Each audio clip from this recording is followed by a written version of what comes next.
Okay, good to see you all. This is our uh, class. I don't see any names here that might be here by mistake. And Snehi has anticipated that we'll begin by saying these um, holy prayers that have been uh, said by so many great beings. Sort of this first prayer of taking refuge in generating bodhicitta is supposedly composed by Atisha, according to my understanding. Sangye churang soki chognam la, jangchu badu dagni kyapsu chi, dagi chunen gipe sognam ki, dola penche sangye drupa sho. I go for refuge until I am enlightened to the Buddha, the Dharma, and the Supreme Assembly. Through the collections I create, through listening to the Dharma, may I become a Buddha in order to benefit migrating beings, wandering beings, if you like. Sangye churang soki chognam la, jangchu badu dagni kyapsu chi, dagi chunen gipe sognam ki, Drola Pancher Sangye Drupa Sho. So that should be our motivation verbally. We'll meditate more later than mandala offering.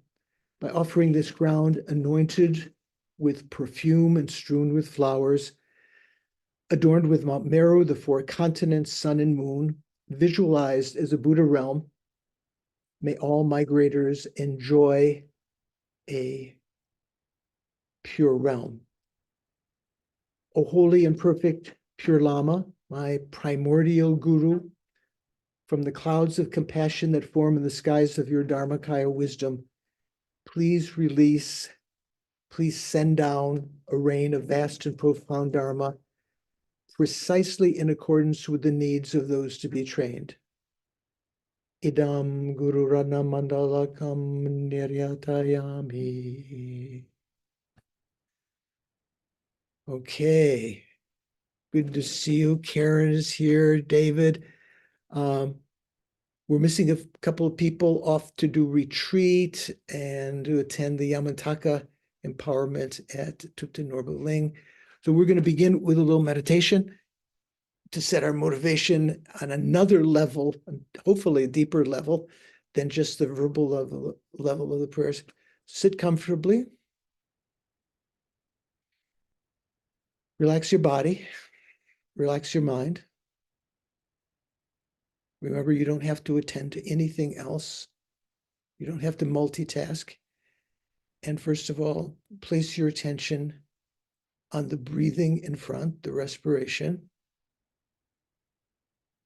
Once you've noticed it, recognize it, hold it in mindfulness to the exclusion of other mental activities, conceptual activities.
You should also have active the mental factor alertness that is watching the mind, so a small portion of your mental energy watching your mental consciousness, kind of like a spy in the corner. It's aware that you're being mindful of the breathing. It's also aware if other thoughts are infiltrating, you're kind of multitasking. And when it notices that, you have to apply some antidote to being distracted to those thoughts. Let go of them, reinvest that mental energy into the mindfulness, watching the breathing, being mindful of the breathing.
Hopefully, if you've been successful, your mind is a little bit calmed, a little more alert.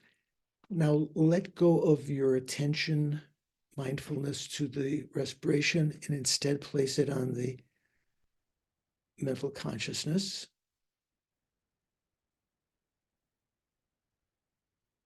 In particular, the clear light nature of the consciousness, which may maybe you have a mental image of it, a remembering consciousness of that.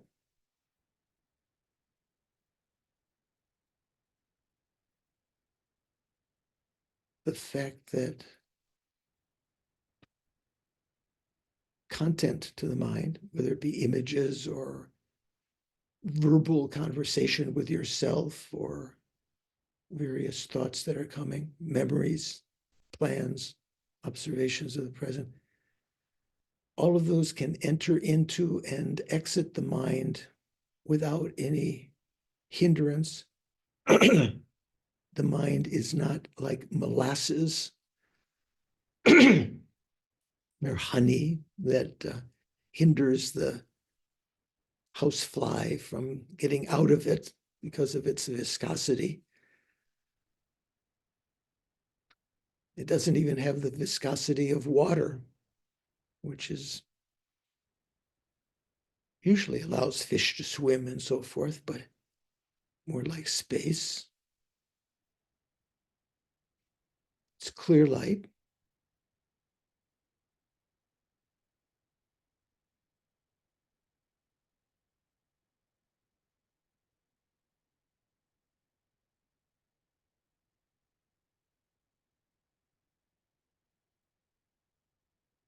This object is much more difficult to, quote, find, unquote, than the breathing. The breathing presents itself very obviously to you. But the conventional clear light nature of the mind is much, much more subtle. It requires more concentration and analysis to get a mental image of. And then the same procedure as before, keeping it in mind with mindfulness.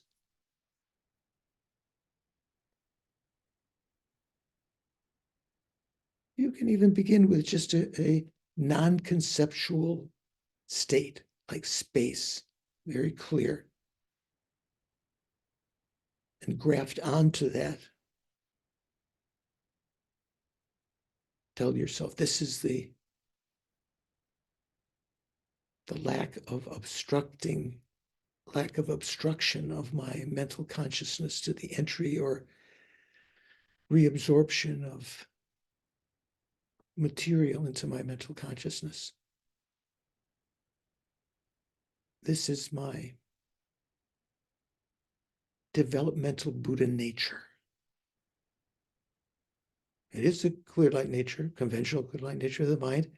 It is recognized that clear light nature is the developmental Buddha nature, just as the ultimate clear light nature of the mind is the non-abiding ultimate Buddha nature.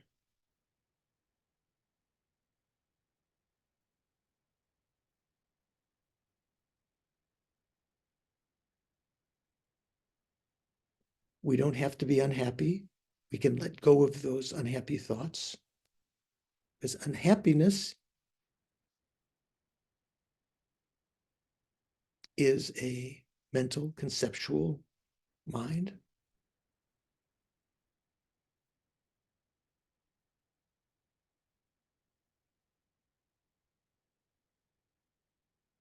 Even depression, which has karmic origins, why one might be unhappy for a long period of time inexplicably. But most of the time when we're unhappy, there's something we can recognize. We don't have to be unhappy. We can let that go. You don't need an unhappy mind. In fact, we can use this mind, clear light nature of the mind, at this auspicious moment of having a life of leisure and endowment to reinvent ourselves, to reformat our mental hard drive, so to speak, or our solid state drive. In this case, it's not material. The mental consciousness, although it relies indirectly on the brain, the mental consciousness is not form. So hard drive or solid state drive, both being material, is not a perfect analogy, but reformatting our mind, using it to become a better person, to find satisfaction in this life, but particularly to create the karma to have a continuity of in our next life as someone in the upper realms, not immediately to go into the dark realms of the lower realms where ignorance predominates, darkness of mind and suffering predominates. Beyond that, to seek liberation from cyclic existence, because even if we're born as a human or God in the next lifetime, unless we were to have strong motivation to practice Dharma that lifetime, we would again be born in the lower realms. So to have a greater goal to seek liberation, and having been fortunate to hear the Mahayana teachings of the Buddha, even without some other inclination of empathy that we might have as a caring human being, where the Buddha said, you should not be satisfied. Those who are intelligent shouldn't be satisfied with my lesser vehicle teachings, seeking nirvana for oneself, but should seek great enlightenment, spurred on by that, investigating why, because all living beings have been intimately close to me, incredibly compassionate to me, as our mother even as strangers, providing the infrastructure of our lives, providing your milk delivered to your door in the old days, or the highways being paved, or the internet coming to your computer. Even when they were enemies, they've been kind in that they allowed, as a human, in a human rebirth, karma to ripen, negative karma to ripen, having been criticized or stolen from or beaten, whatever. That karma might otherwise ripen in eons in the lower realms. All these beings are exactly equal with us in wanting to be happy, wanting to be free of suffering, and to try to develop the thought of Mashe, remembering, knowing that they've been our mother. Like Lama Yeshe, my teacher Lama Yeshe, used to remember him sometimes, sort of when, I think it was Sister Max who recently passed away, when she was going on some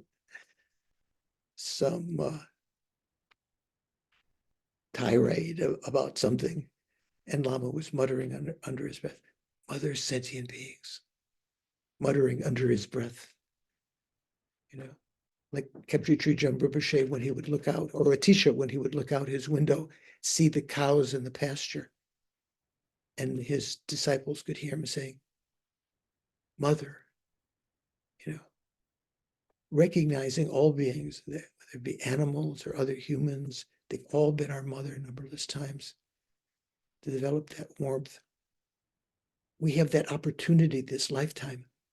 Wow, what an imprint to leave in our mind. When you see a cat, a mouse, when you see, politicians,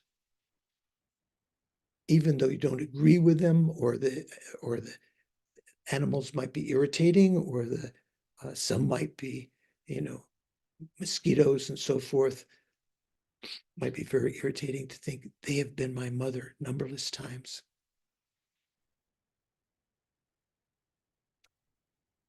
The aim of developing bodhicitta is, part of its defining quality, to achieve enlightenment for the sake of all living beings. Because if we achieve enlightenment, we can effortlessly, without having to engage in any kind of thinking or effort, like the spinning of a potter's wheel continues on after the potter has spun it up.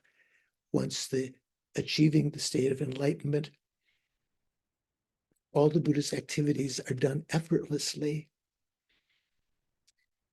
perfectly, and spontaneously, enacting the welfare of sentient beings in the most perfect way, knowing exactly how to benefit sentient beings. In order to achieve that state, we need to have the cooperative causes of the collection of merit and collection of wisdom, which we know scant about, we know very little about. So we're studying the great teachings of the Buddha. Prajnaparamita Sutras, explained, extensively commented on by Nagarjuna, especially the wisdom side, augmented by the commentary of Chandrakirti, which supplemented the wisdom part of Nagarjuna's explanation with the method side of his teachings. And so fortunate to have more recent commentary by Lama Tsong Khapa, and even oral commentary today. I think I'm going to participate in the class today in order to achieve enlightenment for the sake of sentient beings. That motivation is a bodhicitta motivation, and will create an impetus during the class if we can really develop strong wish like that, strong determination like that, that the karma that we create during the next hour and a half, 2 hours, will be incredibly virtuous, whether it be collection of merit or collection of wisdom. I'm going to participate, listen, contemplate, meditate, in order to achieve Buddhahood for the sake of all living beings, all sentient beings.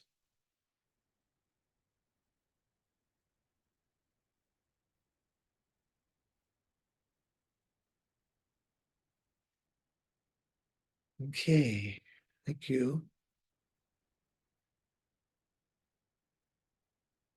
Hi, good to see you. Hi, Paul and Jennifer. We were afraid you were off on retreat. Maybe you have to go back. I don't know. It starts Richard? in a couple of hours.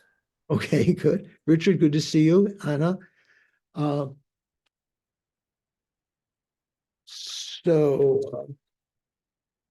wanted to begin just to carry this tradition of occasionally reading motivations that Geshe Zopa gave during his teachings on Gompa Rapsel. On July 12th in 2002, Geshe quoted Shantadeva's Bodhisattva Charyavatara, chapter 9, verse 54. What's chapter 9? Who knows? Wisdom chapter. Wisdom. Wisdom chapter, right? Okay. So for auspiciousness, Geshe always recited in Tibetan, Nyongmong Sheje Dipai Mumpe Nyempo Tongbani. If you know Tibetan, you might already know what it's saying. Nyurdu Tamche Kendu Pe Deni Jita Gomiche. So the Alan Wallace translation, I think it's actually mostly his wife, isn't it, who translated what has his name on the title, but what's his wife's name, Paul? Vesna. Vesna. Their translation, since emptiness is the antidote to the darkness of both afflictive and cognitive obscurations, that's the Nyonmong Shedip, Nyonmong Sheje Dipaye. So Nyonmong means obstructive, or afflictive. Sheje Dipa is the cognitive obscurations. We say obstructions to omniscience. Mumpe Nyempo Tongbane. The Nyempo means antidote. Tongbane means emptiness. Since emptiness is the antidote to the darkness of both afflictive and cognitive obscurations, how is it that one desiring omniscience would not promptly meditate on it? Promptly. Nyurdu, quickly. So Geshe has mentioned the two kinds of obstacles or obscurations to our obtaining the highest goals of emancipation and enlightenment are the Nyonmongdipa, the Klesha Avarana, the afflictive obstacles, obscurations, right? You've heard that before. Klesha, or we sometimes say delusions or afflictions, and the Sheje Dripa, the obstructions or obstacles to all knowing, the most subtle kind of obstructions, the obstructions to omniscience that are not begun to be removed until when? Do you know, Louise? Richard, do you know when the Shedip, the obstructions to omniscience are begun to be removed? You're unmuted, but we can't hear you. Some of your microphone's okay. Okay. On the 8th bhumi. Okay, good. Yeah, good. According to Prasangika, it's not until the 8th bhumi, the 8th, 9th, and 10th bhumis that the obstructions to omniscience are begun to be eliminated. You're creating all the causes that are necessary. Geshe continued, all sentient beings, even arhats, have some kind of subtle obstacles and darkness Even the arhats have the obstructions to omniscience. And most sentient beings also have mental afflictions, like us, nyunmong dipa, or klesha avarana, such as attachment and so forth, anger, in addition to the more subtle ones, the obstructions to omniscience, so that we have both obstacles, both obstructions. We are not able to see everything. We're not able to be perfect. We're not able to be perfect. We're what do the Christians say? I'm what do they say? I'm frail, or anyway, because that darkness creates all the wrong causality. We create negative karma because of it. We experience samsara and all of these things. Now, the antidote to completely root out that darkness of those two obstructions, completely get rid of that, mungpe nyempo tongbani, tongni gomba. Tongni means emptiness. Tongpa just means empty. And tongni gompa, as Geshe-la said, means meditation on emptiness, familiarity with it, realization of tongpani, realization of emptiness. Direct realization of emptiness is the one which gets rid of all of these obstacles from the root. Conceptual realization will subdue them. Even now, even before reaching the Bodhisattva path, the path of accumulation, path of preparation, when one has enhanced conceptual understanding, realization of emptiness, where the afflictions are greatly reduced. Even now, we can reduce them by our understanding of emptiness, even when we don't have a very deep understanding of it. So therefore, the real antidote is the realization of shunyata. Nirdu tamche kendope. So therefore, those who wish to obtain tamche kempa means what? Paul, do you know what tamche kempa means? Omniscience. Yeah, tamche kempa. Knowing all things. Yes. Yeah, I was thinking, John. I said, Paul. Okay, tamche means all. Kempa means all. We say omniscience. Those who want to obtain, who wish to obtain omniscience as soon as possible, want to quickly obtain perfect enlightenment or omniscience. Deni jitar gomiche. How? Why should they why not study or practice or meditate on that emptiness? That is, again, a special kind of advice. Wallace's translation said, why do they not promptly meditate on it? How could they not concentrate or meditate on it, shunyata? So therefore, many various kinds of efforts to understand this emptiness. Once you understand, then you should become accustomed to it. Gom. You should become familiar or accustomed with it, meditate on it, make the mind familiar. By doing that, one will achieve eventually perfect enlightenment. That was just Geshe-la's motivation back in July 2002. Venerable George, what verse is that? That is chapter 9, verse, I have to put on my glasses again, verse 54. Thank you. At least, I'm not sure if chapter 9 is one of the chapters that has the various enumerations. Paul knows these things. Is that chapter 9? Yeah, I think there's a slight discrepancy between the Sanskrit and the Tibetan. And if I remember correctly, Vesna did hers from the Sanskrit. Yeah, so I'm not sure. It'll be either 54, 53, or 55. You can check. Okay. So how are we doing? Anyone have any questions? Oh, John, good. I have a question. Thank you but it's not directly from our reading, it's from our meditation. When this term developmental developmental Buddha nature, Right. where I guess where is that from? Is it talked about in the Uttara Tantra? Definitely it's talked about in Uttara Tantra.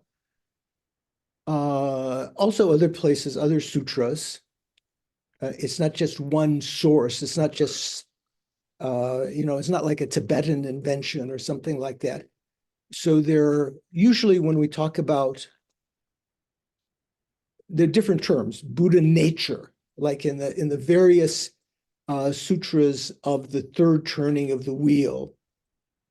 Who is it? Who's usually the advocate of that? Is it Sunvash? I think maybe Mikhail. Tathagata Garba. Tathagata Garba. Tathagata means, is an epithet of the Buddha, one thus gone. Deijin Sherpa. Garba means the womb or matrix. So the womb of the Tathagata, from which the Tathagatas are born, in one sense, is understanding of emptiness. And in another sense, you can say, because that's called the non-abiding Buddha nature. And in another sense, and all sentient beings have that Tathagata Garbha. All sentient beings have that, and therefore are capable of achieving Buddhahood, because we don't exist inherently. We can change. We don't always have to be the same miserable self. But in addition to that, on the conventional level, let's say that ultimate nature can be called the ultimate clear light nature of the mind. That Tathagata Garbha, ultimate clear light nature of the mind, which has to do with this emptiness. But also we have a conventional clear light nature of the mind, which we talk about originally in our Mahamudra type meditation at the beginning, which if followed through extensive practice, one would use that experience of the conventional clear light nature of the mind, space-like equipoise, then to develop, Shine, tranquil abiding, shamatha, and vipassana, and then analyze selflessness of persons to realize emptiness, immediately apply that to the emptiness of that conventional clear light nature, and to realize the emptiness of the mind, which will have the same kind of appearance of vacuity, clarity. So that's kind of the relationship between those two, right? We've gone over that several times. So, Thank you. okay. So, some people are off camera. Doris, are you still there, or you're gone? I guess she's gone. Okay. So, any questions about the material? We're going to start. Hi, Don. Okay. So last time we'd gotten up to this section, rejecting the response aimed at avoiding these faults. Who knows which page that is in the written text? It starts at the bottom of 212, just the title and one short paragraph. Okay, so 212 bottom and then continue 213. And in the FPMT translation, I think it's on 115, around there. Okay. So what are we talking about here? It says, rejecting the response aimed at avoiding these faults. this is two parts, the response aimed at avoiding these faults and rejecting that response. So what are the faults that are being talked about here? Okay. Rejecting the response aimed at avoiding those faults, a lot of words in there. So the Prasangika has proposed various faults to the understanding of those other than Prasangika about other production, right? We sort of finished self-production in a sense. We have to come back to it again and again, but we're on other production or other arising, that something could arise from an inherently existent other. And the Prasangika has presented certain faults that can be because, this, and that.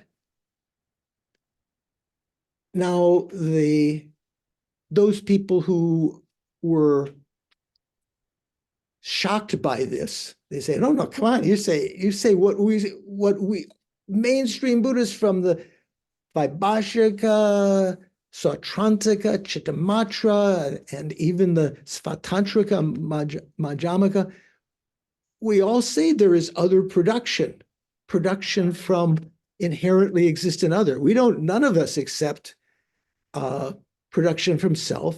None of us accept production from both self and others. None of us accept causeless production, but we all accept this. So we're going to try to avoid those faults. Okay. Rejecting the response aimed at avoiding those faults. So this has two parts. The response aimed at avoiding these faults, first of all. Before we can reject the response, you have to tell what the response is. So this is the response of the non-Prasangikas. And then after that, rejecting that response. Okay, clear, right? Make sense, Anna? Yeah? Okay. Karen, are you too comfortable there? Okay. Okay. So this first one, the response aimed at avoiding these faults. The opponent says, even though the karika, from the Buddhist, from the Madhyamaka, this is chapter 6, 15th verse, 15th karika. It doesn't say opponent, but this is, one has to understood, this is the idea of the non-Prasangika. It says, that which is capable of being produced is called, therefore, the effect. You can say an effect. That which is capable of being produced, therefore, is called the effect. And that which is capable of producing it, although it's other, is the cause. So far on the verbal level, okay, making sense? This makes sense, right? Something is called an effect because it's capable of being produced. And something which is capable of producing it, even if it's other than the effect, is cause. Come on, this is what the non-Prasangikas are saying.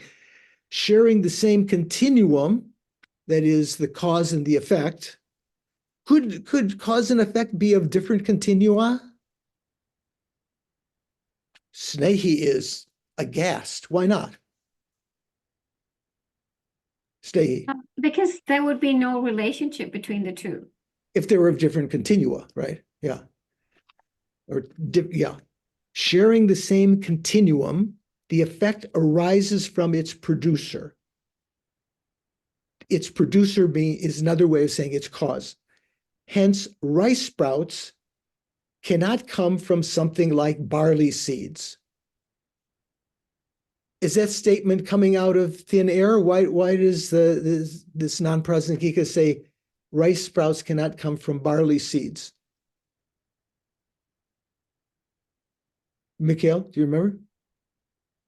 Yeah, because the main argument was that if they were other, then anything could arise from anything. Right. And the particular example that was given in Chandrakirti's text was that Oh yeah, light arising from flames. Rice arising from barley sprouts, if anything yeah. could arise from anything. So that's why it's not like they just thought of barley sprouts as like, so your example, Chandrakirti, of that rice sprouts coming from barley sprouts is not applicable because they don't have the same continuum. Okay, making sense? So Lama Tsongkhapa's commentary says, here the opponent is a non-present opponent to Chandrakirti, hypothetical opponent, but also there were people who actually would say this. Here the opponent states the following: cause and effect are other from one another. They are different and they are also other, they say, by virtue of their intrinsic characters. Here, when we say intrinsic character, this another hypothetical synonym of inherent nature, or they are inherently different. Sometimes you might wonder why sometimes it says intrinsic character or characteristic, or why it says different nature. Sometimes it says this. All those terms were used by the Buddha in various situations and have slightly different, flavors, but they all boil down to the same thing. Cause and effect are different from one another by virtue of being inherently different. Mikhail, what do you think? Yeah, so in the verse just before, second line, we could bracket in though intrinsically other is the cause. We could bracket in intrinsically, or? Yes. Okay. Right. They're not bothering, the opponent here is not bothering to put in intrinsically there because they're just assuming that everything is intrinsically existent or inherently existent, right? Good point. So in that line, that's the second line that says, and that which is capable of producing it, though inherently other, if you put in brackets inherently, is the cause. Okay. So cause and effect are other than one another by virtue of their being inherently, by virtue of their inherent existence, let's say. But this does not mean that anything can arise from anything, which is the Prasangika, fault that we quoted before. This is supposedly refuting that fault. Because one can see that cause and effect in their own ways have a determinate correlation with one another. Oh, Jimba, what is determinate relation? SPMT translates, Venerable Joan translates, everything does not arise from everything because cause and result, cause and effects, are seen to be definitely distinct. That's really different. Sosor nyepa. Sosor means individual, or you could say distinct. So. We know the word so from many cases. They're individuals, like Sosor Tarpa. What is Sosor Tarpa? John, what is Sosor Tarpa? Do you know? So DARPA would be individual liberation, or Right. Individual liberation vows, right? When we talk about the vows of individual liberation. Pratimoksha. Pratimoksha vows. Prakti moksha. In that case, it's translated as prakti. So samsara means individual, usually. So you could say they're definitely individuals. They're definitely distinct. Definitely distinct. How did Jimpa translate there? They have a determinate correlation with one another. What does that mean? Determinate correlation. No idea. I'm not even sure what that means in English. Determinate correlation. It seems like be different than saying, well, Paul, Richard, what do you think? Yeah, I think it basically means that there's a correlation between cause and effect. In other words, the effect and the cause are associated with each other. And then there's a determinate correlation in the sense that one determines the other. Right, but that's not what the text says, actually. The text actually says they're definitely distinct. They're definitely different than one another. okay. Anyway, okay. Yeah. Just my criticism of Yeah. Thupten Jinpa's That's what I think translation. the phrase means. Okay, so Maybe it just means that there's a correlation that can be determined. determinate, yeah. Yeah, still doesn't, anyway, maybe he has some particular flavor that he wishes to imply there, but I don't get it quite yet. So the Lama Tsongkhapa continues. This is so that they're definitely different because that very thing is capable of being produced by. This is so because that very thing that is capable of being produced by another thing is called or deemed, therefore, the effect of the former thing.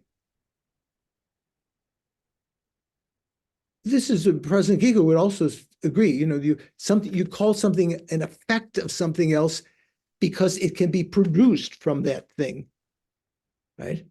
That's not astounding.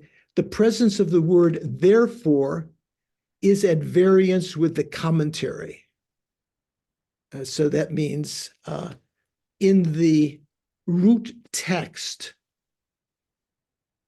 that which is capable of being produced is called therefore the effect. That's the first line of verse 615 that we just read. So the word therefore is at variance with the commentary. I think it's just mentioning that it doesn't fit with Chandrakirti's own auto commentary. In the auto commentary, he doesn't mention the word therefore. Now, I don't think a big deal. Continuing, and a specific cause that is capable of producing it, that is to say, producing the effect, a specific cause that is capable of producing the effect, though it is intrinsically other, although it is inherently other, is the cause, and hence is determined to be the cause. Therefore,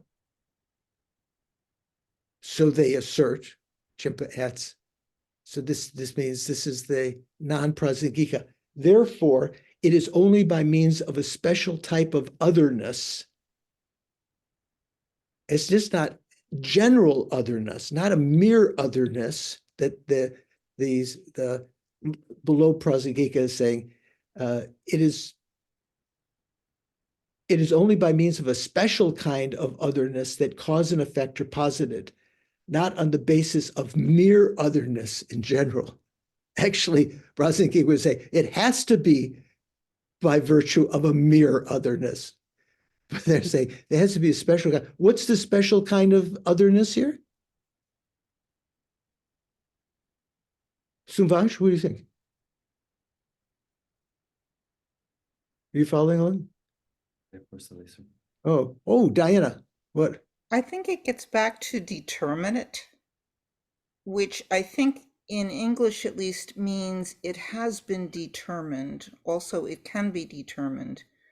So that you've got a specific pairing between an effect and its cause, the cause being defined as the thing which, if it happens, has this result. It's not just something else other, it's a paired other. Okay. Also, they have to be the same continuum, right? So there are a couple of factors there. It's something to think about. So- What do they mean? Not in the basis, it is by means of a special type of otherness that cause and effect are posited, not in the basis of mere otherness. According to Prasangika, they have to be merely other, but that we'll get back to that later. Let me read another sentence or two, Snehi, and then I'll get to your question. Furthermore, this is still the non-Prasangika. Furthermore, rice sprouts come from rice seeds, sharing the same continuum. Come on. They cannot come from something like barley seeds, which do not share the same continuum, obviously. In the way that barley sprouts grow from barley seeds, they have their own continuum. Even in cases where they share the same continuum, only from those that are its producer can the effect arise. What does that mean? Only from those who are the producer. So even if you talk about the continuum of something, let's say the continuum of a pot, mug. So one instant of a mug gives rise to the next instant, or even the former instance of the mug can be called producers, can be called causes of a certain moment of the mug. But how about the latter moments? Can they be called the producers of that moment of the mug? No. Right? Jennifer, you look like you just got out of the shower. Do you agree? The future moments, let's say the future moments of Jennifer when she's 90, can those moments of Jennifer be called causes of the present Jennifer? No, right? You keep asking her the Star Trek exception question. It's on certain episodes of Star Trek. Is it? I didn't know that. Snehi, patiently waiting. I was just wondering, Venerable George, when we say having the same continuum, would it be, could we also say having the same nature, or would I be then saying something else? Having the same continuum and having the same nature Yeah, would not be the same thing, right? that's where I'm confused. I Yeah. think I'm So- confused about that point. So the future Jennifer, when she's 90, and the present Jennifer, do they have the same nature?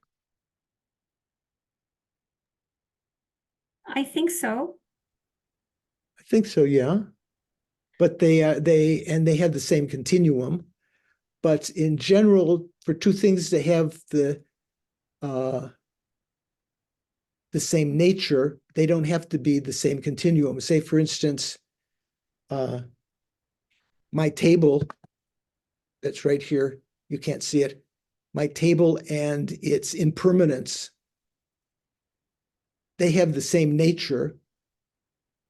Well, let's say its impermanence, it would also have the same continuum, but well, let's see.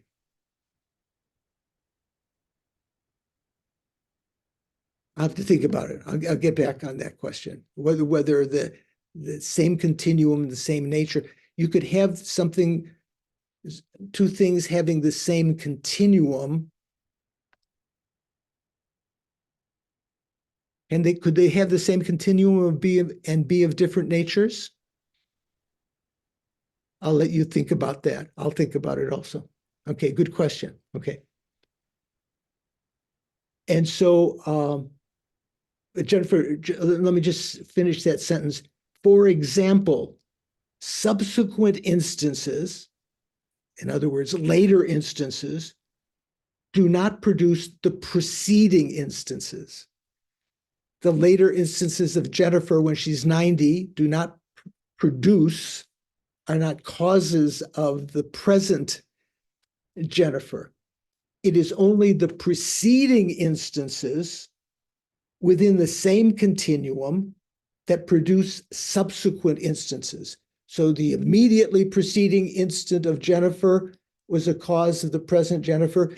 The moments of Jennifer when she was 16 years old and when she was 6 years old and she was just an embryo, all of those can be said to be causes of the present Jennifer because they're part of the same continuum and they are preceding instances. Hence, the opponent might assert, not just saying anything can arise from anything. Jennifer, what do you think? Thank you, Venerable George. Just you raised the question when you said the future and the present may have the same nature. Could you define nature? Well, they're different natures. You all have impermanent nature. You all have a nature of being a sentient being. You all have a nature of being empty of inherent existence, and so forth. Okay. Thank you. So nature is more like a quality? Is that how you would define? There are different kinds of natures, yeah. Generally, we say things have conventional natures, conventional qualities within that conventional nature. Think about it for a while. We'll come back to that. Sumvansh? So many questions suddenly. Yeah. Venerable George, actually, something that's interesting over here is that even though the opponent comes back and says, "Hey, you know what? A barley seed can't give rise to a rice sprout, right? And they have to be in the same continuum. Yet they're still talking past each other." And the reason why I say that is because I think you mentioned this in previous classes, but it came to me in a recent reading on the Steps of Enlightenment by Geshe Sopa, where he says, and I'm reading the passage over here, Nagarjuna says that Shakyamuni Buddha's most striking doctrine is that whatever arises in dependence on causes and conditions thereby lacks inherent existence. But Right. Other religious teachers say that things are truly existent because they arise from causes and conditions. Right. Because they're dependent arising. Right. So that's why I think that like was pointed out earlier, right? They are still talking past each other. Yeah, and of course, Lama Tsongkhapa's famous praise to dependent arising mentions that in so many ways. Praising the Buddha's teaching on dependent arising, that this doctrine, not understood by others, that because things are dependent arisings, they are empty of inherent existence. Other people would say, because, not other people, other lower schools would say, because they are dependent arisings, they are truly existent. Right. Who else had their hand up? There was another question. Who? Mikhail? I did, but no, it was, I think, a wrong ID. Okay. I have lots of those. Okay. So, Snehi. I was just wondering, Venerable George, if it's a good time for you to take a little break now? Oh, yeah, I think a little bit later. Okay. Thank you for reminding me. For a moment, before we reject that response, the next outline is rejecting that response. So who is rejecting that response? Don? That response was made by the lower schools. The Prasanghikas would reject it. Yeah, the Prasanghikas are saying, yeah, come on, your response, what was it? Response aimed at avoiding those faults. So the Prasanghikas said there were faults if you produce from inherently existent other. And then we just heard the kind of the response of the opponents, lower non-Prasanghikas, of that they're not the faults of a rice sprout coming from barley seed and so forth. They have their own reasons. And now we're going to reject that. But before we get to that, I just want to go over a little bit if you take a look in the chat, there is, if you look at the top, there is one PDF called Two Hopkins. And so if you open that, this is from Jeffrey Hopkins' book, Meditation on Emptiness, starting on page 470, just for three pages. And I wanted to go over this and so the particular thing to mention on that page, on that first page of that, the first thing we'll talk about halfway down that page, Chandrakirti's defense against the first fallacy. So what's this talking about? Remember the argument that we were talking about just previously. Buddhapalita wrote a commentary to Fundamental Wisdom, proposing certain things, proposing consequences to realize emptiness. Bhavaviveka criticized that. And then Chandrakirti, a couple of, 150, 200 years later, can't remember exactly, was born, and he defended Buddhapalita, and actually criticized, refuted Bhavaviveka's responses, kind of like rejected, the next outline in our text here is rejecting that response. So Chandrakirti was rejecting Bhavaviveka's response. Okay, so let's see what that says. The first fallacy that Buddhapalita could not, the first fallacy was that Buddhapalita could not refute production from self because Buddhapalita did not state a reason and an example of an autonomous syllogism. Right? Bhavaviveka was not buying into the fact that you could induce a realization of emptiness with a mere consequence, a prasanga, like President Giga, right? He could not refute production from self, even though he was trying to, because he did not state a reason and an example of an autonomous syllogism. Chandrakirti's answer is that through disputation with a contradictory consequence,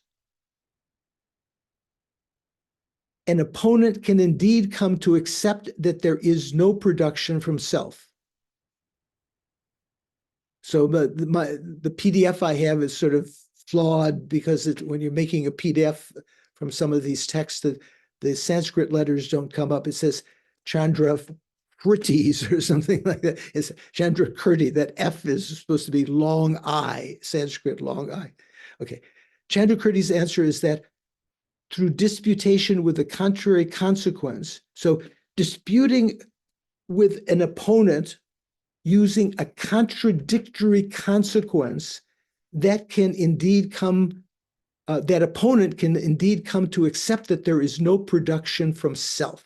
That's Chandrakirti's defense, is his answer of Buddhapalita, why Buddhapalita was correct just to use consequences. Buddhapalita demonstrated the intercontradictions in production from self with two consequences. This is sounding familiar, maybe. So the consequences, first consequence, it follows with respect to the subject sprout that its production again is senseless because of already existing in its own entity. And so there's some discussion. We talked about whether the word again was in the original text in the Karikas or whatever. But anyway, it follows with regard to the subject sprout. So you've got sprout. It follows that its production again is senseless. Why does it say again? Because it already existed in its own entity. It already existed previously in the seed. If it is answered by the opponent that you're debating with, that the consequence is not entailed by the reason, that there's no, what's another way of saying that? There's no pervasion, Khapa Manjung or something like that. Yeah, a second consequence is provided. It follows with respect to the subject sprout that its production is endless, because though it already exists in its own entity, there is need for its reproduction. Remember, these are the arguments that we talked about in refuting self-production, the Samkhya view of self-production, right? So even though we're now talking about other production, it's worthwhile to remember this and to integrate this into your understanding. Just let me just read through this next highlighted section. The opponent can perceive that these consequences contradict his or her tenets because a Samkhya, that's the opponent, asserts that production again into a manifest state, one segment of the Samkhyas say that the sprout was unmanifest. It was there already in the seed, but it was unmanifest, and that its production again into a manifest state is sensible, even though that Samkhya does not assert that the production again of the already manifest is sensible. If it's already manifest, that doesn't make sense that it would be produced again. But they say that if it's unmanifest, it's sensible that it would be produced again. And therefore does not assert that products are produced endlessly. So then, thereby, Buddhapalita shows that the proofs for the existence of production from self are unreasonable, because a Samkhya can find no example of reproduction of that which has already been produced. If something has already been produced, there are no examples of it being produced again, of its reproduction, and therefore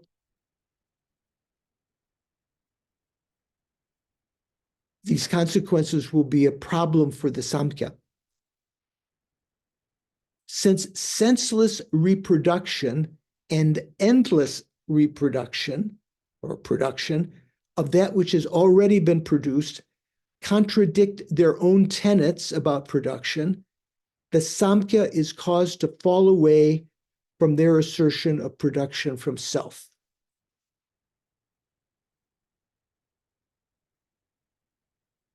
Yeah. So actually the next pages after that, I would really recommend, if you have time, to read that, because that brings up a lot of factors that we've been talking about and will talk about. Let me just read one thing. For instance, Nagarjuna's refutation of objections, which was quoted in Gompa Rapsal several times in the past. It's one of Nagarjuna's great treatises. Nagarjuna's refutation of objections says, if I had any thesis, then I would have fault. Because I have no thesis, I am only faultless. And Jeffrey Hopkins puts in brackets the commentarial explanation of what that means. Nagarjuna is saying, if I had any inherently existent theses, if I had any inherently existent thesis, one of the factors many people say, oh, according to Nagarjuna, Prasangika, adherents to Prasangikas should not have any theses, any statements. But that's not true. They say, definitely, they make statements all the time. But Nagarjuna is saying in that verse, if I had any inherently existent thesis, then I would have the fault of contradicting my own thesis that there is no inherent existence. Because I have no inherently existent thesis, I am only faultless. So this is something to be familiar with when encountering discussions about others, even modern philosophers who say that Prasangika have no thesis. What do you think, Subhash, before we take a short break? Venerable George, you asked in the interim, right? I exchanged some email with you and you told me to read chapters 13 and 14 of Geshe Sopa's text on the Prasangika and Swatantrika divide. And so there are, so the point, I did skim through those chapters, and what I want to say to you is that this issue is exactly what is discussed. And you know what struck me is that Geshe Sopa says, and maybe Lama Tsongkhapa says that, you know, just because we don't overtly state a thesis does not mean that we have no thesis. Right. Okay. Right. Now, okay, but if you know, First of all, what's an example of a thesis for an people example of a who are thesis looking at is- us? You and I are discussing, and we're talking about thesis or theses. What is a thesis? A sprout, it follows from this, it follows about the subject, a sprout, that its production again is senseless, period. That's a thesis. A thesis means the subject and the predicate. Yes, correct. What you're trying to prove, right? Okay. Correct. So But you know, what I'm trying to say is that very early on, many classes ago, I was one of the people who said that one of the issues here is that, yeah, the Prasangikas don't overtly state their thesis. Therefore, my question to you is, you know, having looked at some peruse this material, my question is that, does it mean that in just the negation, something is implied, something is to be taken away? Yes, it can. Prasangika would say that if you provide this kind of consequence, which when you can throw from that the reverse of that as a positive statement, that the Samkhya in this case would have to confront.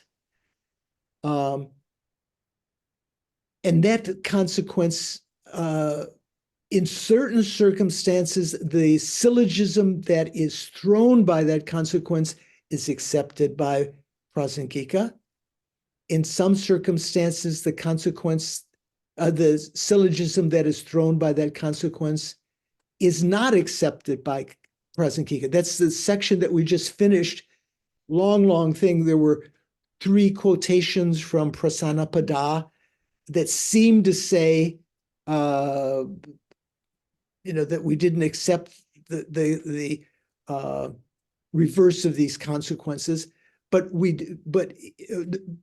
in the case of refuting the Samkhya, those consequences are meant not to be, the reverse of those are not accepted by Prasangika.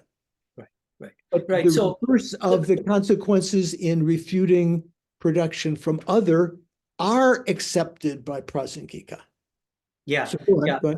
Yeah. So I mean, what I would say is that, fine. I mean, if Geshe Sopa, Lama Tsongkhapa are saying, look, we don't have to overtly state our position, I'm fine with that. But I would still say that it's not easy to derive their position, okay, from the negation of a consequence. It's not easy to do that, at least for somebody like me. Right, but that's not the only case. The Prasangika does make many statements,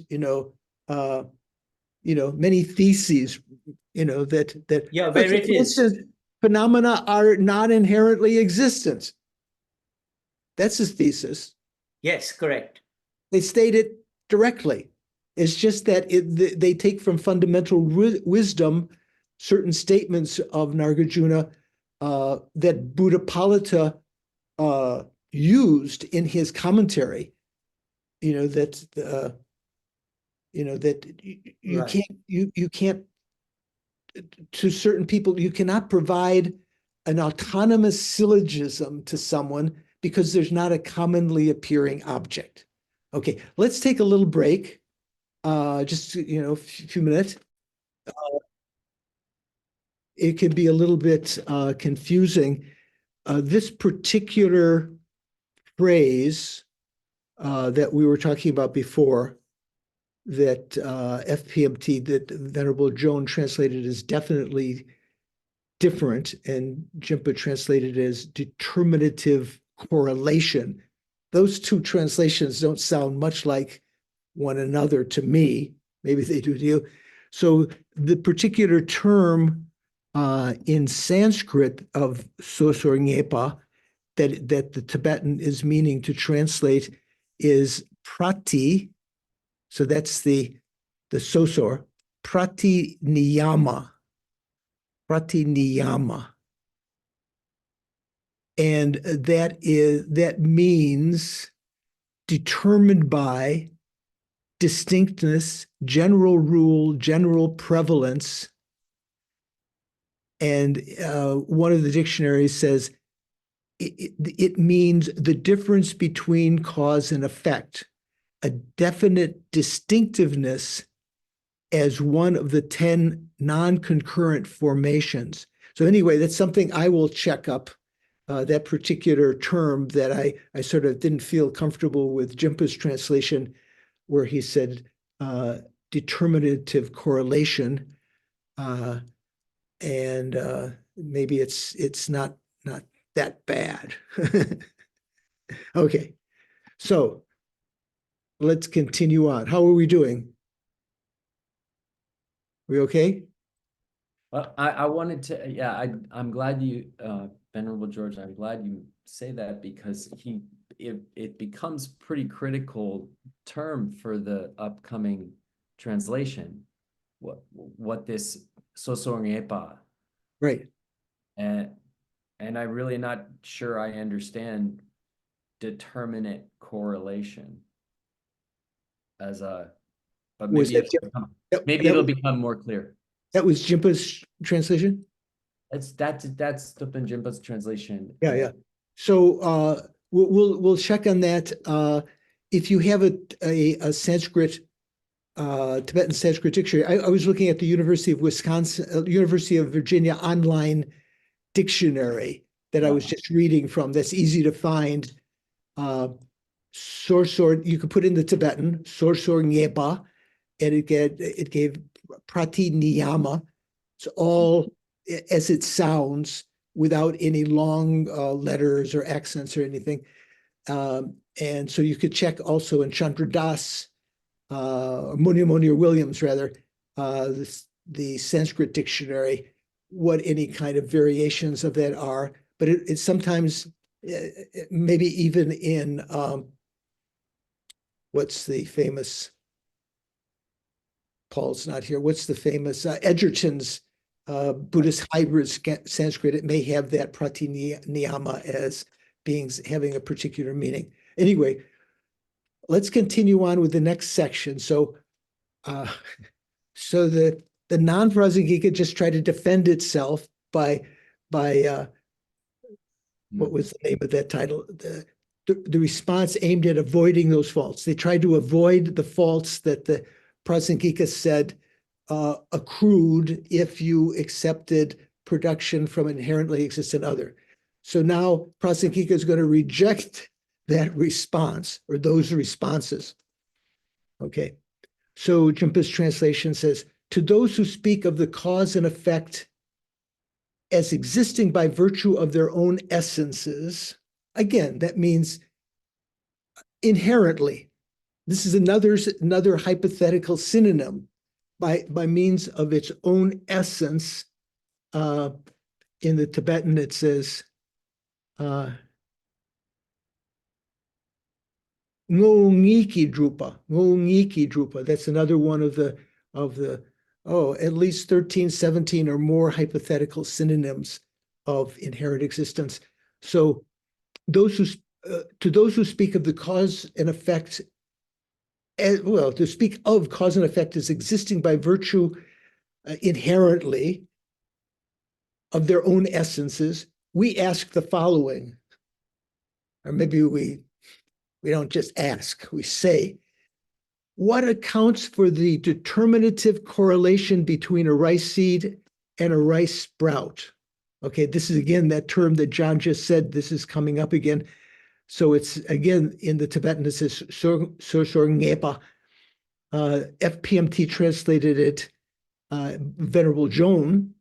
If I say FPMT, it's just a little bit shorter than saying Venerable Joan. It just takes so long. So the FPMT translation says, to those who propound the causes and results, causes and effects are established by way of their own entity, one should ask the question, for what reason are a rice seed and a rice seed and sprout definitely distinct? That's how she takes it literally, the Sosor Ngeba. Jimpa translates, what accounts for the determinative correlation between a rice seed and a rice sprout? So if we ask the non-present Gika that, they answer, if the opponent answers, we can see such a determinative correlation. Actually, it just says Ngepa Tongwe Chiro. It just says Ngepe Tongwe Chiro. It doesn't say Sosort Ngepe. It just says we can see the certainty. Jimpa adds the extra word correlation there. Right? I'm not sure where he's getting that's from his translation of Pratiniyama. So if the opponent says we can see that certainty, that definiteness, we might then ask, what's the definiteness that a rice seed comes from, a rice sprout comes from a rice seed and so forth. There's some kind of definite relation like that. Why is it then, we'll ask, why is it that you see such fixed correlation?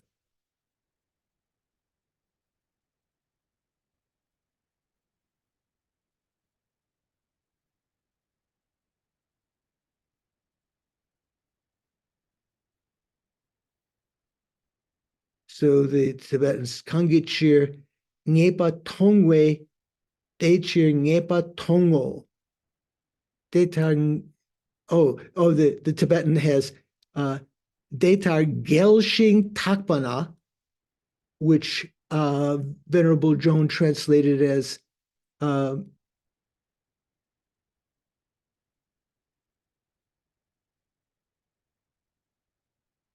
if the statement they are seen to be definite is examined and investigated,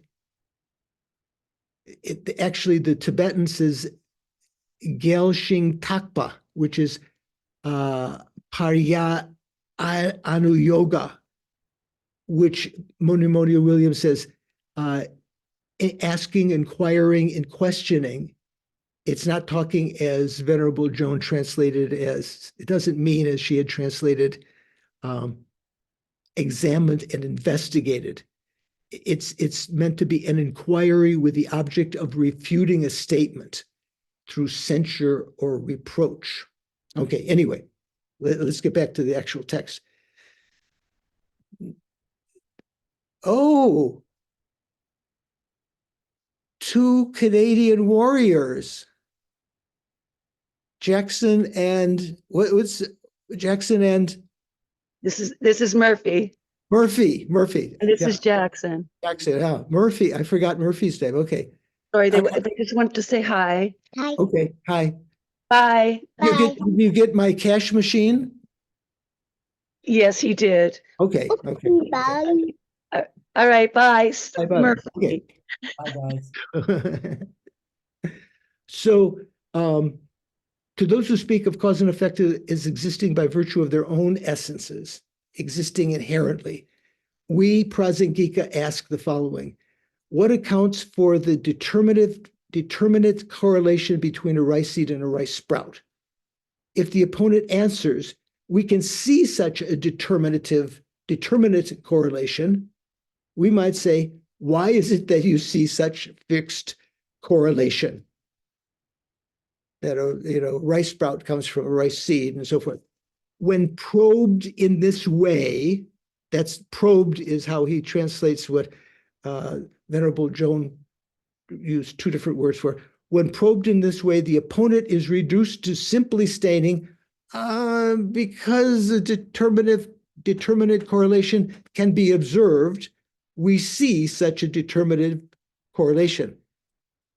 What is that called in Western logic? This is a circular reasoning or something, right? Yeah, circular reasoning, a circular argument. Circular argument. Okay. Because such a determinative correlation, that's such a, it's definite that a rice sprout comes from a rice seed. We see that. How is it that you see that? Because we observe that, It doesn't say anything. In doing so, in answering in that way, the opponent, in fact, presents no reason for the existence of such a determinate, unique causal connection. Therefore, they cannot avoid all the objections outlined above, not in the slightest. As I said, they cannot, almost when you say they cannot avoid all of the objections outlined above, it sounds like they might be able to avoid some of them, but not in the slightest. Thus, Chandrakirti argues, that's what Jimpa puts at the end. So the reason he puts that there, although that's not found in Lama Tsong Khapa's Gompa Rapsel, the words, thus Chandrakirti argues, in Venerable Jones' translation, that whole paragraph is set off and it's recognized as being quoted from the Madhyamakavatara Bhasham, Chandrakirti's auto commentary. Okay, so that's why Jimpa says, thus Chandrakirti argues. And that footnote 405 says this paragraph, except for a few additional words here and there, is reproduced from Chandrakirti's commentary. Okay. So are we following? Are we okay? Riveted? Okay. Can you imagine anyone other than this class being riveted to this information? Okay. So then Lama Tsong Khapa says, the meaning of the above paragraph is this, the following. The opponent has failed to demonstrate any reason why there is no contradiction in asserting a determinate correlation between cause and effect, even though the two are distinct by virtue of intrinsic characteristic. So his rebuttal does not remove the fault. Oh, so fortunately Doris is off camera, so we can't see her head spinning. The opponent has failed to demonstrate any reason why there is no contradiction in asserting a determinative correlation between cause and effect, even though the two are distinct by virtue of intrinsic characteristic. Who can unravel that? Who is courageous? Venerable George. Yeah. I think he's just saying that he's asserted that they have intrinsic characteristics, but he's presented no justification how they can still be related, even while still having those intrinsic characteristics. Okay, How there can be a correlation. one of the complicating factors is the way the sentence is structured. The opponent, the non-Prasangika, has failed to demonstrate any reason why there is no contradiction. So what is the contradiction? The contradiction would be that that you have two things that possess intrinsic characteristics, and yet hence are intrinsically different, and yet you're saying that there's somehow a correlation between them. Right, good. So you have to go back, as Paul just explained, the opponent has failed to show any reason. He's failed to show why there's no contradiction between the following. So the Prasangika is saying there is a contradiction, but the non-Prasangika, the other schools they have given no reason why there's no contradiction. Prasangika sees this as contradictory, that two things could have as Jimpa is saying, determinate correlation, that rice seed gives rise to rice sprout between cause and effect, yet they are different by virtue of inherent nature. They're inherently different. For Prasangika, those are contradictory. And the lower schools have not shown any reason. What does he say? The opponent has failed to show or demonstrate any reason why there is no contradiction. He says the non-Prasangika says there's no contradiction, but he hasn't given any reason. Snehi, what do you think? Is your head spinning? My head is spinning, and Yeah. I'm trying to see this from the opponent's point of view, because it seems to me that they're saying their reason is observation. They're saying we regularly observe that rice seeds only produce rice sprouts. Right. And the seed and the sprout are different. One is the cause and one is the effect. And we see this over and over again. So why is that not correct? So yeah, so I follow that.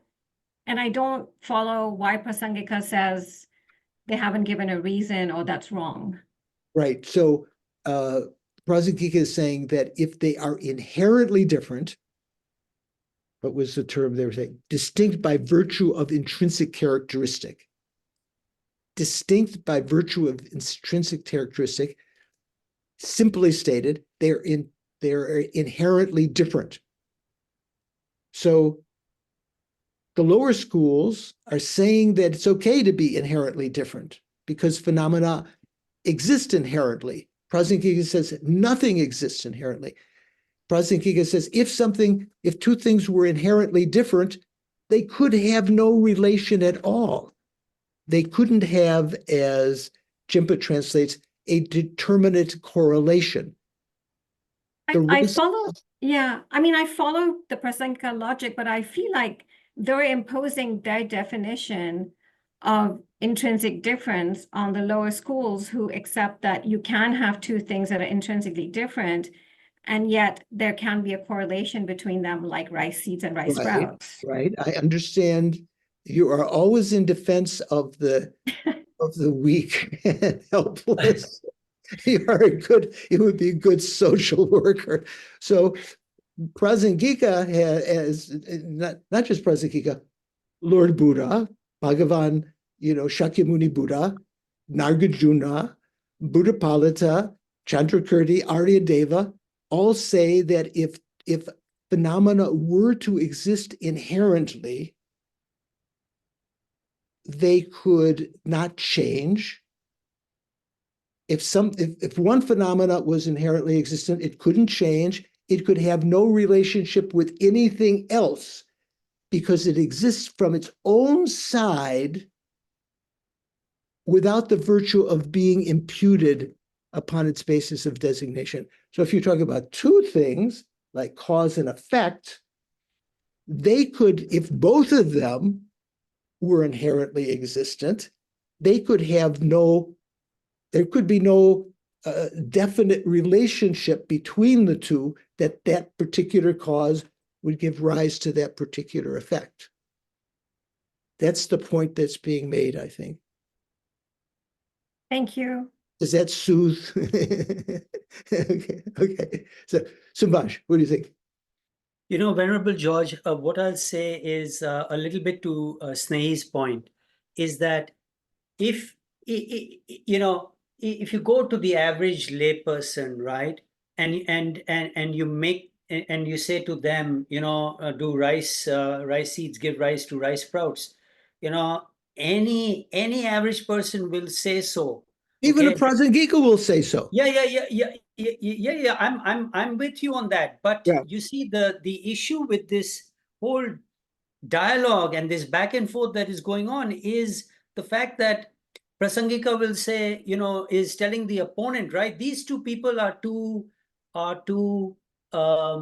opponents debating a philosophical position, but the person on the street knows nothing about inherent existence. Right.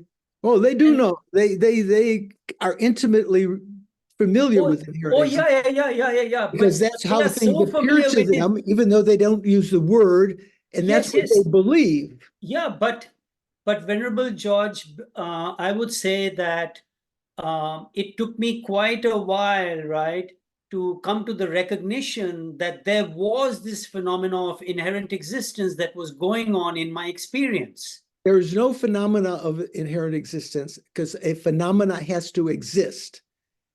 And Well, inherent no, existence so doesn't that, exist. yeah. But even to bring to somebody's attention that do you experience something as inherently existent, that in itself is not Oh, yeah. self-explanatory.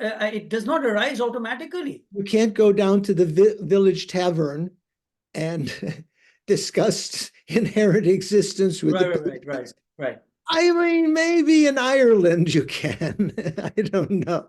But generally, the people are not going to be interested, and they don't know the terminology or what you mean. This is what we call, what Geshe Zopa called dry bones, right?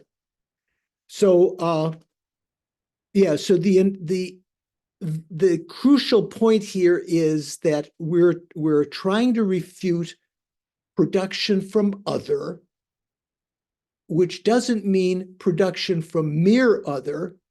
It means production from inherently existent other.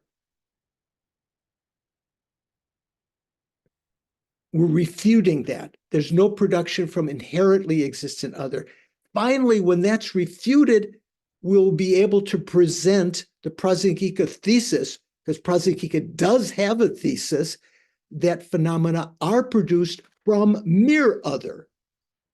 And we're coming up to that very closely with the analogy of the scale, which I think, Doris said, did you post that to the site yet? I'm not sure what you're Oh, referring from to. the Rice Seedling Sutra, the analogy from the Rice Seedling Sutra. Okay, if it hasn't been posted, well, I'll make sure that's posted. So that's coming up in the next, probably the next class. Very famous quotation from the Rice Seedling Sutra that says they're talking about the simultaneity of seed and sprout. That the seed and the sprout are inherently different because they're simultaneous. Just as you can see the two ends of a scale, not the kind of scale that nowadays you have modern digital scale. We're talking about a scale that you know what a balance scale, right? With two arms and the pans down there. Just as you can see the two arms of the scale going up and down, or the teeter-totter going up and down. Some people misinterpret the quotation from the Rice Seedling Sutra. We've quoted Rice Seedling Sutra many times in the past. There's coming up in the next couple of sections another quotation that people misunderstand, where the non-Prasangika take it to mean that the seed and the sprout can be seen to be simultaneous, in the same way that you can see the simultaneous rising of one pan and the simultaneous lowering of the other pan. Okay, that's this just coming up. Okay, so let's just finish up here. The meaning of the above paragraph is this: the opponent has failed to demonstrate any reason why there's no contradiction in asserting a determinate correlation between cause and effect, even though the two are distinct by virtue of intrinsic characteristic. Even though they're inherently different, they don't, the non-Prasangika don't see that factor mitigates against their having a definite relation. If they were inherently existent for Prasangika, they wouldn't have that determinative correlation. There wouldn't be any definiteness that a seed would give rise to a sprout, or that a rice seed would give rise to a rice sprout. From Prasangika point of view, if they were inherently existent, a rice seed could give rise to a barley sprout. It could give rise to nothing. It could give rise to a donkey if it was inherently existent. Okay, continuing. Sorry, one quick, just to sure. Just to make sure that I'm understanding this last sentence correctly. So can we insert again in brackets the clause, even though they believe the two are distinct by virtue of intrinsic characteristics? Right, if you like, yeah. Okay, just to make sure I understood that. Thank you. Yeah, that's kind of the point, yeah. Even though this non-Prasangika believe they're distinct by virtue of their intrinsic existence, they are not distinct by virtue of intrinsic existence, intrinsic characteristics. They are not inherently different. Okay. So the consequence is, so his rebuttal does not remove the fault. So the rebuttal meant that the non-Prasangika was trying to get rid of the fault that the Prasangika had said, that, flames could come from great darkness could come from the tip of flames, that a rice seed could give rise to a barley sprout, and so forth. So that rebuttal of the non-Prasangika does not remove the fault. The fault is still there. Furthermore, to underline the fact that this otherness through intrinsic characteristics, this inherent otherness, would equally apply to everything, not just to cause and effect and so forth, would apply to everything, whether or not they are related to each other as cause and effect. So it's not limited to just cause and effect, the fact that there are these untoward consequences if they were to be intrinsically other. So it's stated that the opponent's heralded claim, renowned is like Drakpa, what is it? Chandrakirti. What does Chandrakirti mean? Is it?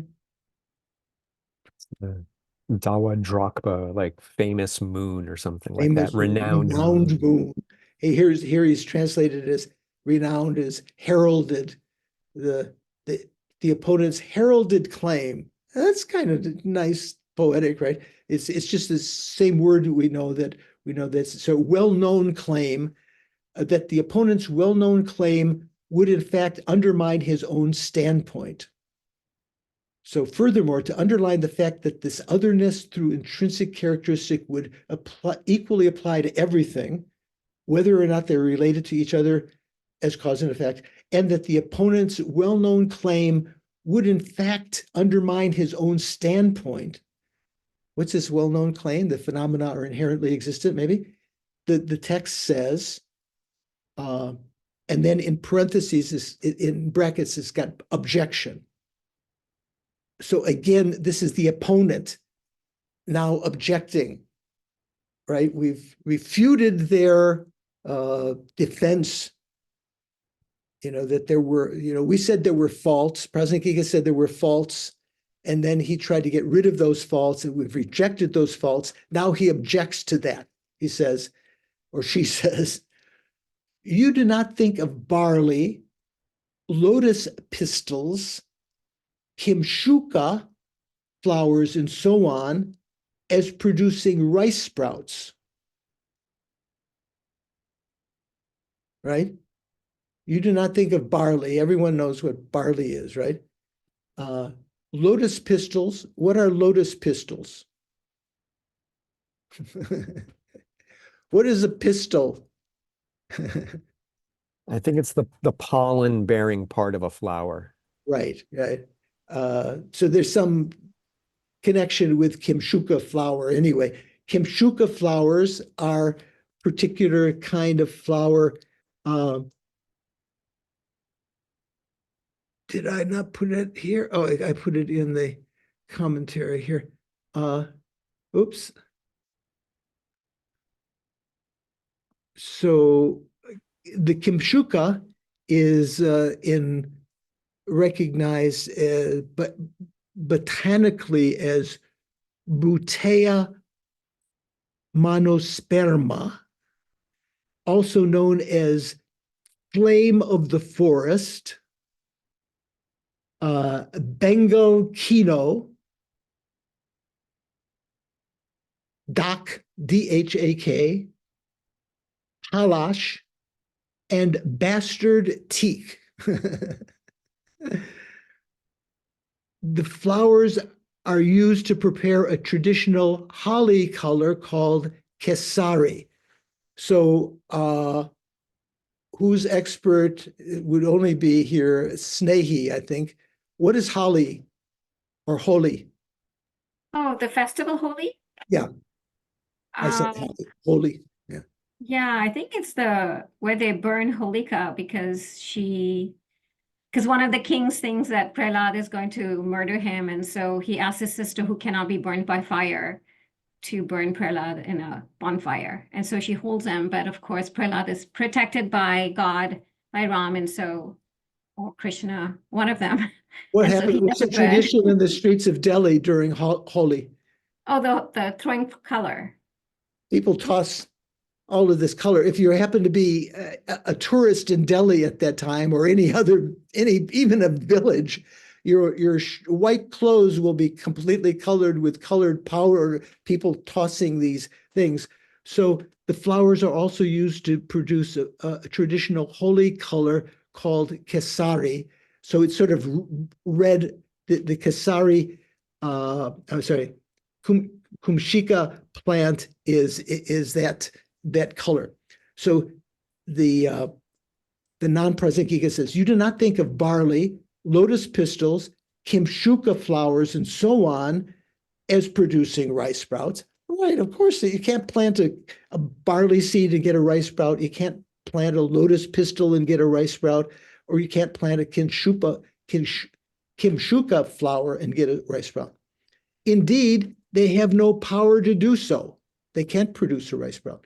They do not belong to the same continuum, Prasangika. It's kind of like, trying to say, come on, they don't belong to the same continuum. They share no likeness. Likewise, rice seeds, also being other, differ from their sprouts as well. Okay, that's verse 616. So the commentary says, let's see if we could just go over this. We may review it next time. Just as, for example, you do not think of barley or the pistils of lotus flowers, which are called kesara, which we just mentioned a minute ago, kimshuka flowers, and so on account of being just being other as producing rice sprouts. You don't consider them you admit that indeed they have no power to do so. They do not belong to the same continuum, and they share no preceding instances of likeness as rice sprouts. So these different examples. Let's take, rather than using the kenshupa and the kesari, just take barley. So a barley, as a result of being just other, you do not think of barley as producing rice sprouts. You admit that barley has no power to do so, to produce rice sprouts. You do not, that barley and rice sprouts do not belong to the same continuum, and that barley and rice sprouts share no preceding instances of likeness as rice sprouts. Making sense? This is what this argument of the non-Prasangika. Where is it? So there are 4 features there. Likewise, rice seeds, also being other, would not possess those 4 characteristics with respect to the rice sprout, for they also differ from their sprouts by virtue of their own intrinsic characteristic as well. This type of argument demonstrates how the notion of the presence or absence of these 4 characteristics cannot be postulated even in relation to things that are separate and unrelated.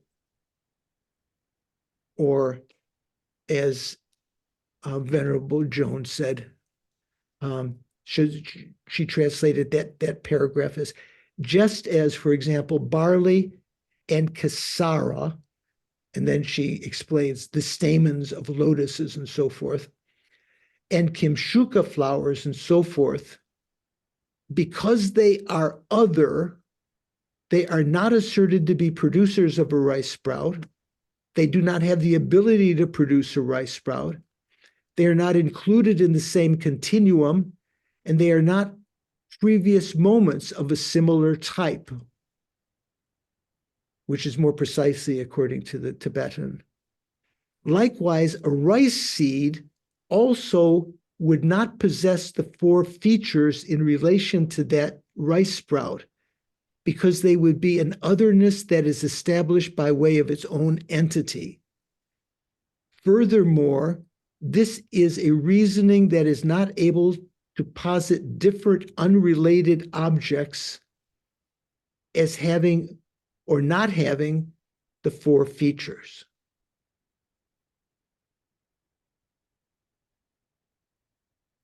Okay, when I said objection, I think this is the Prasangika objecting. This stanza is something that we are stating.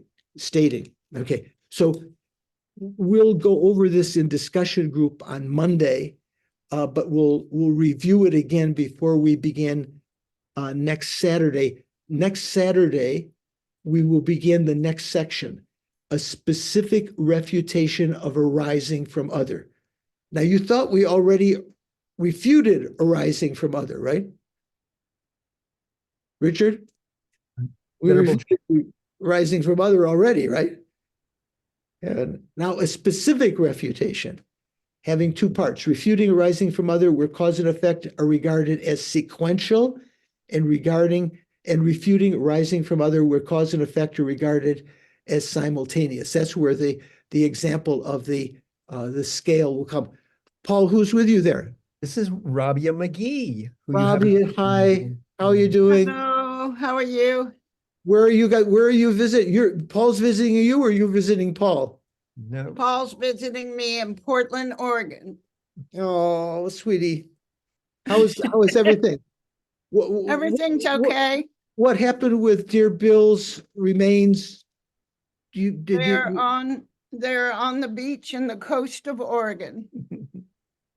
Which must have been one of his favorite spots, huh? One of my favorite spots. You and I met only a few times, but also when I called Bill to ask for some help in the last couple of years before he passed away. Good to see you. Thank you so much Good for to see you. saying Thank you. hello. Venerable George, I was remarking the other day, I still have some of the zata I that do you and too. Rabia made when your Geklo back in the 90s. You had We those. made Zata Right. at Yeah. Geshe Kondo's house. Oh, right. When you were in Charlottesville. Charlottesville. Yeah. Right. So that Geklo, for the rest of you who don't know, Gek means obstacle, Lo means year. So every 13 years, there is a Geklo in that will have an obstacle to something. Some of it, one of the ones, I think, is when you're 49 years old by the Western calendar, there is an obstacle to your lifespan. So even when the Dalai Lama was 49, he took 6 months off to do prostrations and different practices to remove obstacles to his life.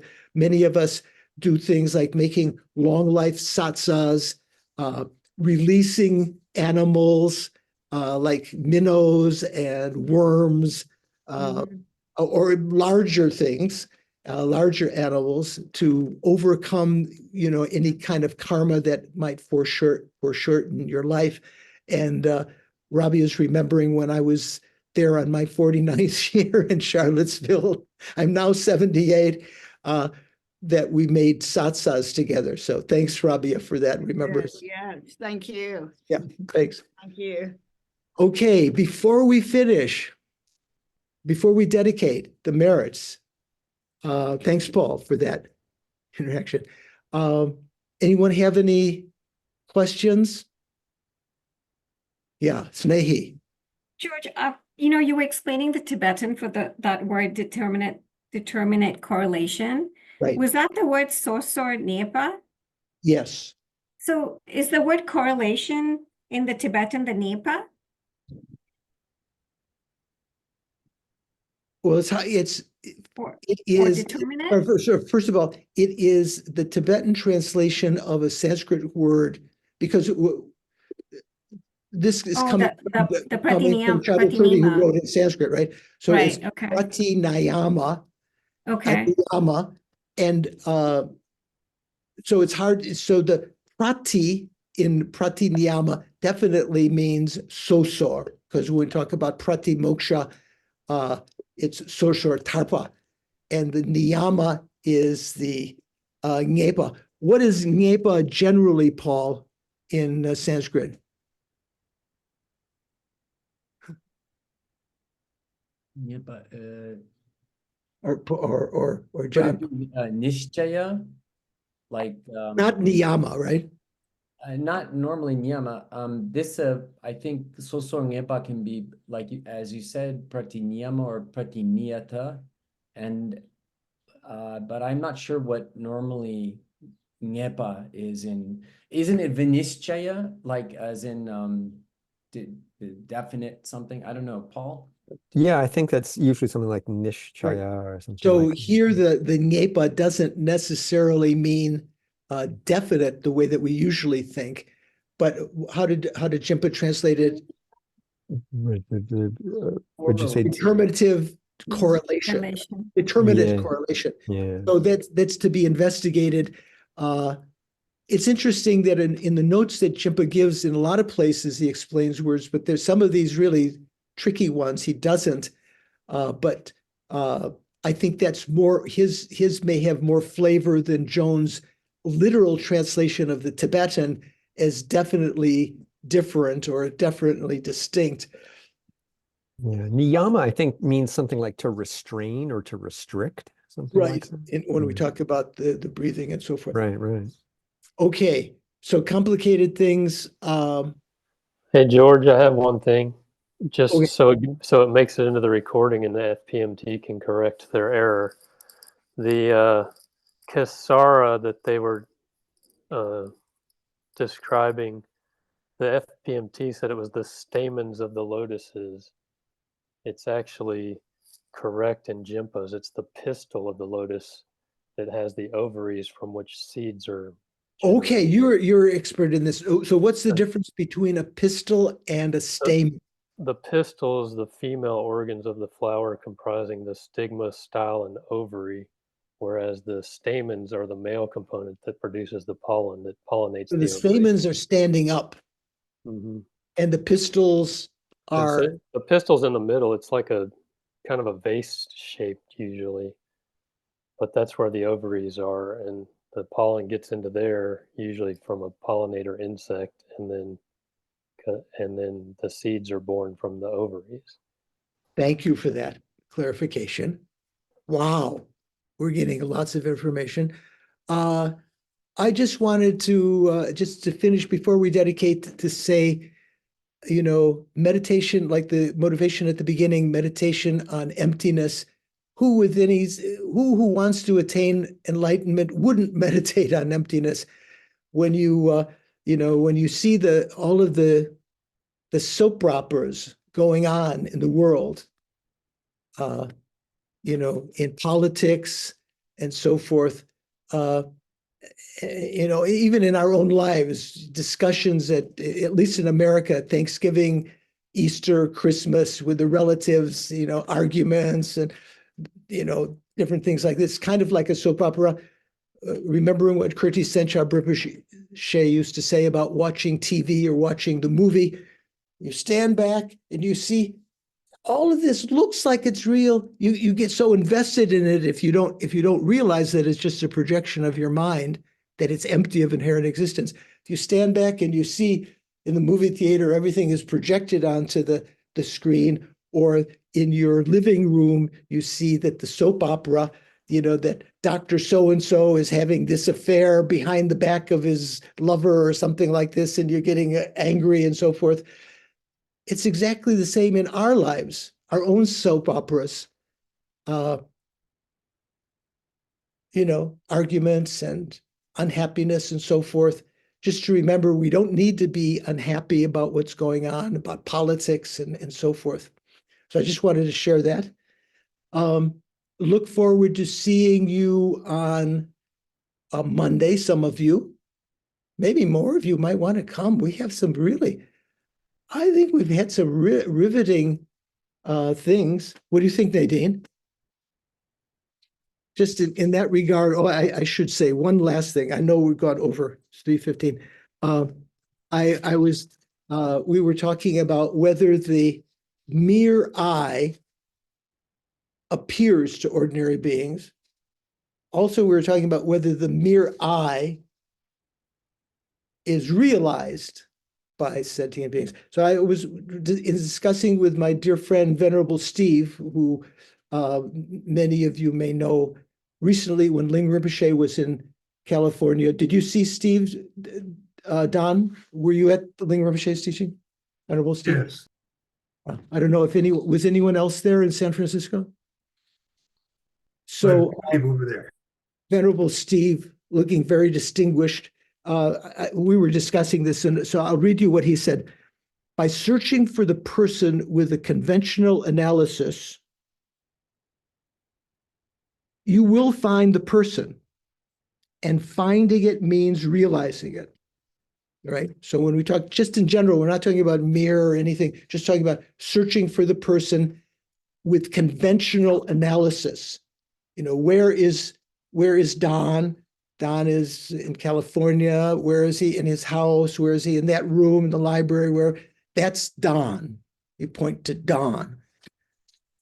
Don. By searching for the person with a conventional analysis, you will find the person. And finding it means realizing it. It means you've realized the person. But that realization, is that through I consciousness? I'm asking you. Mikhail? No, it must be conceptual. Must be realized with the mental consciousness, right? And realizing the person, you realize the merely labeled person. Because there's no person apart from the merely labeled one. There's no person other than the merely labeled person. you realize it. That doesn't mean that it appears to your senses. It doesn't mean that you've realized it, that it appears to your mental consciousness, but you've realized the merely labeled person, right, Nadine? So continuing our conversation about that. But that doesn't mean you realize the person is merely labeled, since this would imply having realized emptiness.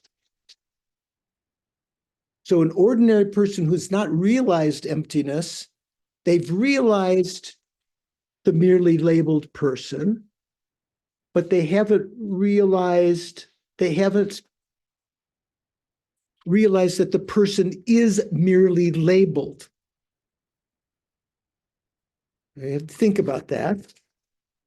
Like, say, for instance, from when we had class on low rig, example I gave of seeing Clinton, was the, former President Clinton. You don't know what he looks like. You see him in the crowd, and you saw Clinton, you realized Clinton, but you didn't realize him as Clinton, right?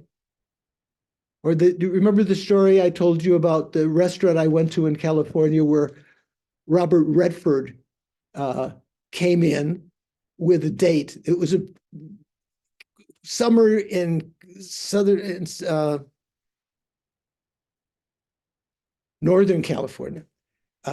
He comes in with a very young girl, walks by the table where I am, and there were very few people there.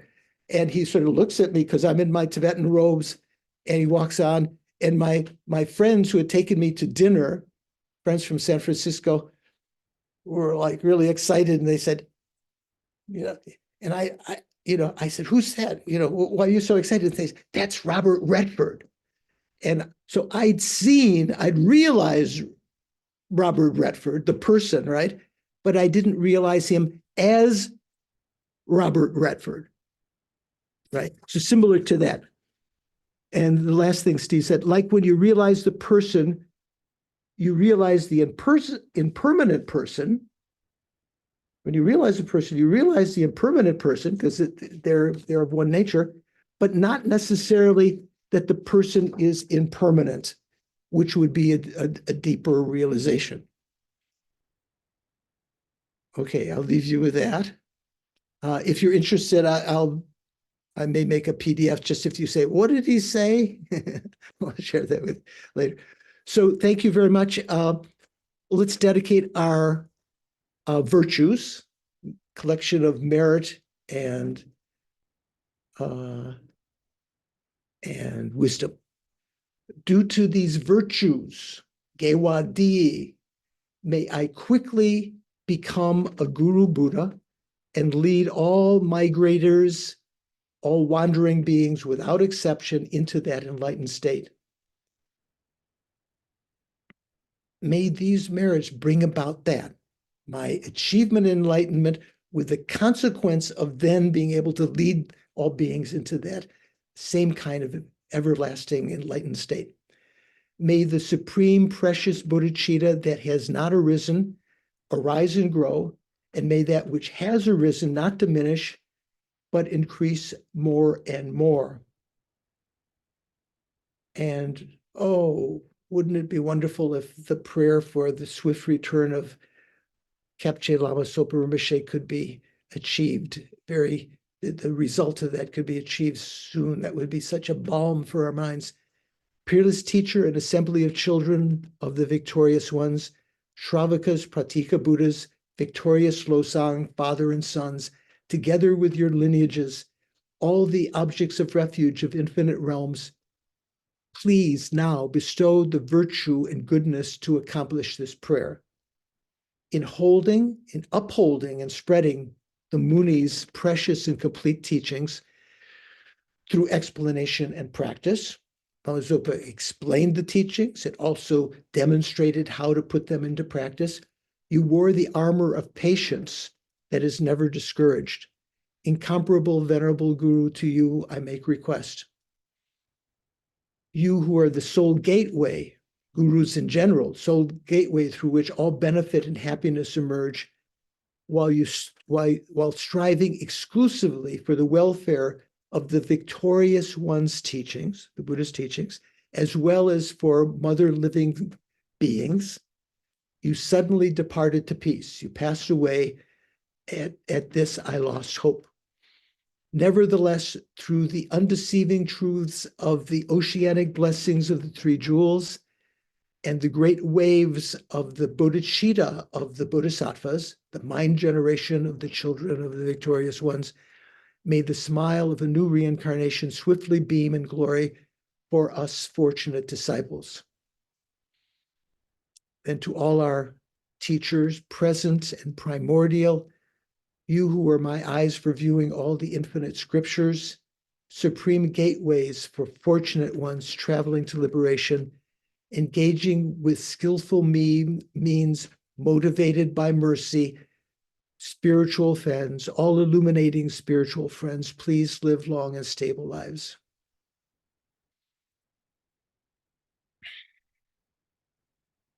So thanks for your patience in masticating these very dry bones. I hope your gums are okay. Look forward to seeing you on Monday. Some of you, hopefully all of you on Saturday, will have a couple of the gang back, Shanka and Stephen and a couple other people who are off doing other things. Take care. Thank you, Venerable George. Thank you, Venerable George. See you soon. Thank you, Venerable Thank you, George. Venerable. Thank you. Bye, everyone. Bye. Bye. Bye. Thank you.